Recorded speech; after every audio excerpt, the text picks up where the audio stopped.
You have a concussion from the fall, and they had to put in a few stitches to close up the gash on your head.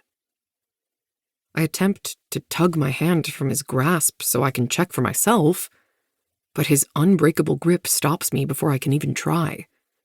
Let go of me!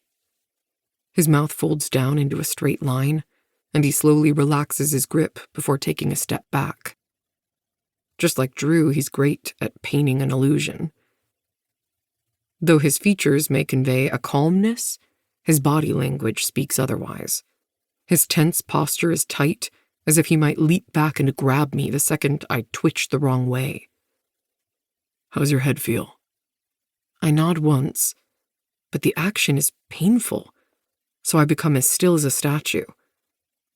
It hurts. In fact, my entire body hurts. He sighs and smooths his hands down his thighs like he needs something to do, something to focus on. Yeah, that's probably from when you fainted. I caught you the best I could. It might also be adrenaline. Sometimes after a game, even if I don't take a hit, I'll come home sore, every muscle in my body stiff. I don't respond, and instead look at the other side of the massive hospital room. Everything is beige and white, sterile and clean. The sheets are soft beneath my fingers, and the beep of the machines next to the bed are muted. It's the complete opposite of all the hospital stays I've had with my mother, where the blankets are scratchy, the walls an off-yellow color, and the machines constantly beep because there aren't enough staff to manage the influx of patients. A place like this will cost more than my entire college degree and then some. I don't know how long I've been here, but I already know I've outstayed my welcome. I need to get out of here. I can't afford this. I don't look at him as I speak. The last thing I want to see on his face is disgust or pity. After everything, and even in my current state, I refuse to give up an ounce of dignity. As if he's finally trusting I won't get up and sprint out of the room, he slumps into the cushy armchair beside my bed. Don't worry about how much it's going to cost. What you need to worry about is your health. I shift against the bed and try to hide my wince while I glare at him. Only someone who doesn't have to worry about money says don't worry about money. A dark spark enters his eyes, reminding me of the first time I saw him at the hunt. Sebastian might appear kind and courteous, but everyone knows his true nature. His beast lingers just below the surface, waiting for the moment he can come out to play. I said don't fucking worry about it, so don't fucking worry about it. It's all covered.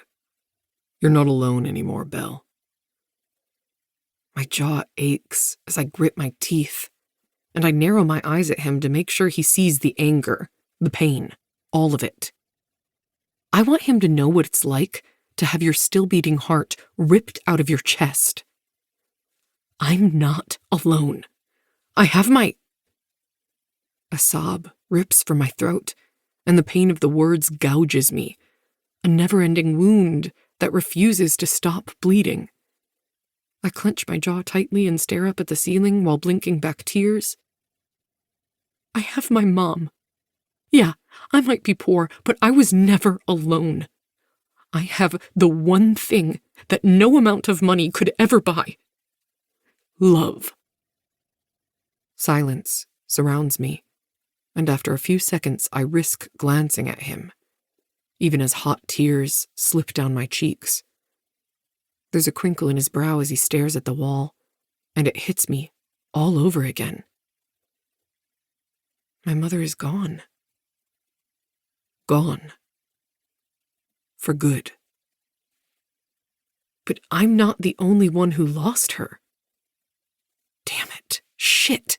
In a world full of filthy rich assholes, he's the last person I should feel a sliver of sympathy for. But that's not who I am. I might have lost my mother, but so did he. It doesn't matter if he knew less about her than I did. He didn't have to deal with infinite hospital visits and medications. He didn't have bedtimes when she read to him and sang him lullabies.